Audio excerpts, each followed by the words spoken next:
What are the 3 easy steps that I take when buying Pokemon sealed product and single cards? Well, in this video, I'll be going through each one. Let's go. Hey, what's up guys, welcome back to the channel.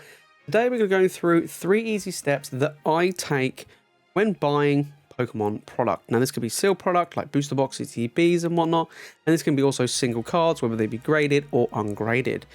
Now these are kind of 3 steps that I like to take because I do feel like that you got to be careful when buying certain product.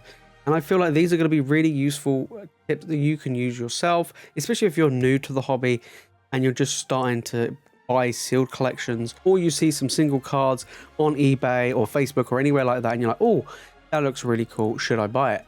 So let's go and start off with the first one. So the first step, before we get to the very first step, we've already worked out our budget. We know how much we're going to spend. You know, we kind of get that already. We already know how much money we're willing to pay for certain stuff, okay? We're like, let's say we have $100 or £100 budget, and we're like, okay, what do we want to buy, all right?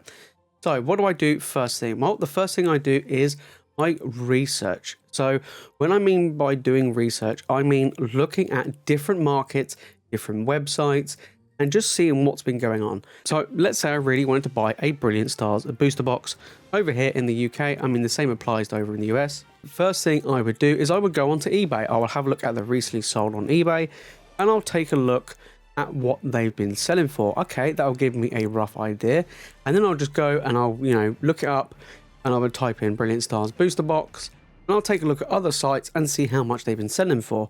Also then look into the postage costs and the shipping costs, because again, we've got to take that all into consideration. And it'll give us an idea at, what the average selling price or market price is of these products. Now you could use other things like TCG Player to get an overall idea of the market, or you could use Card Market if you're over in the EU. And in the UK, eBay is probably the best thing to go for. We don't really have anything that's similar, but it gives you an idea of what's, the average price of a particular sealed product. The Brilliant Stars booster box, which is the example we're using. Now, I would then take that information and figure out whether or not it is going to be a good deal and good prices in that. Now, when you look at, say, a single card, that's slightly different. Let's say we're going to be buying the Ultra Umbreon VMAX, okay, really ridiculously crazy from Evolving Skies, right? Really expensive. What I would do is I'll look on TCG Player, see what the market price is for that. I'll check eBay recently sold. I would then look and see and compare different conditions to what they sold for, because they can vary massively when we come to single cards.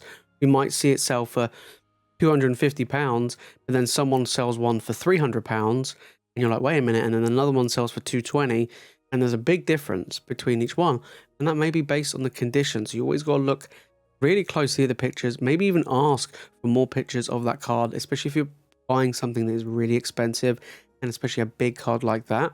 That is one thing I always do, is to really hone in on my research and just really have a look at a variety of different things. Don't go and buy it straight away from the first place you come across. It's kind of like if you're going shopping on the high street and you don't go into one place and you see something, you buy it straight away. You have a shop around, you kind of get the best feel and the best prices, and that is where you pick it up from. And the same is what I do for when I buy my sealed product and my single cards, and that's what I usually try and do. Second step I do is to make sure it is the real deal, okay? Authenticity is key, especially when it comes to sealed product and single cards. Fake cards, counterfeits, whatever it may be, is a big problem, especially when you're buying from something like eBay, okay? Now I do get messages now and again from people saying, I want to buy this booster box, but I don't know whether or not it's real or resealed, right? Now, if it's from an online store and they have reviews, then it's more likely that it's not resealed, okay?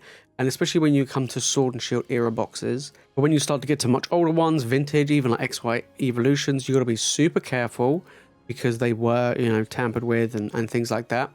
And, they made fakes, especially XY is a prime example. And especially if you buy off eBay, you got to be super careful.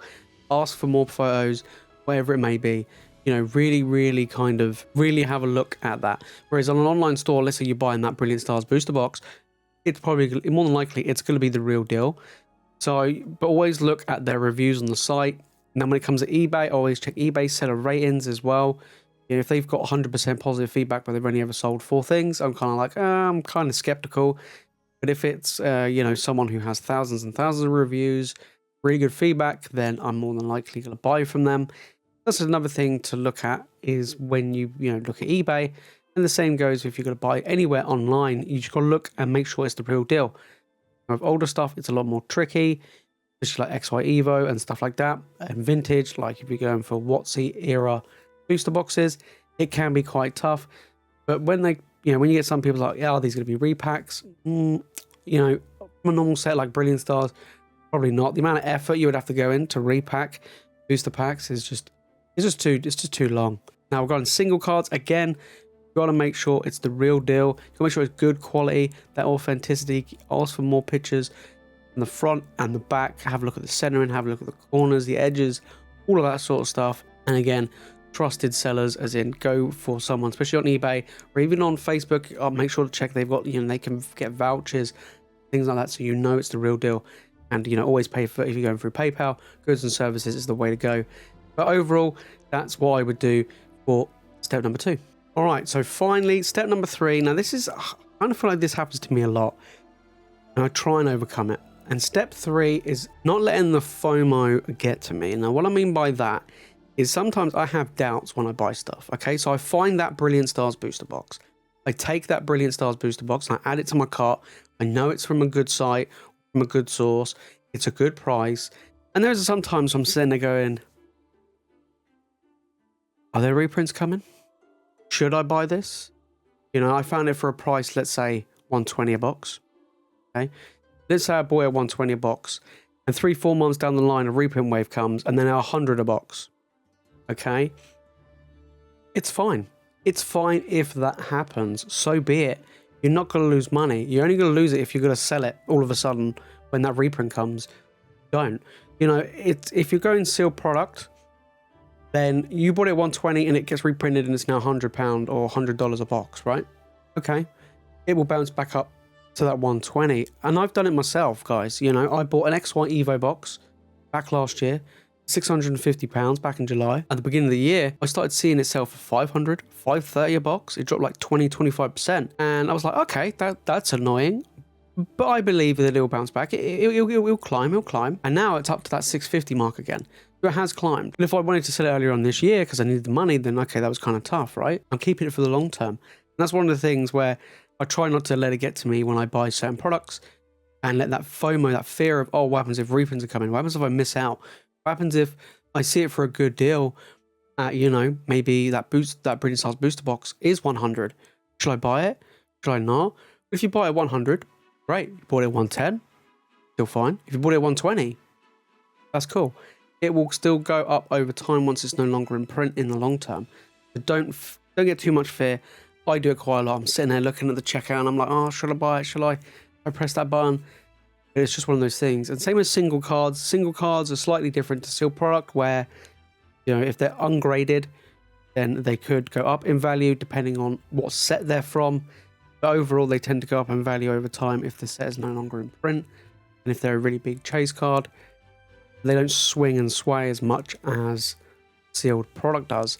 But I would say that I wouldn't fear too much when buying certain products, and don't fear for reprints. Reprints are a good thing.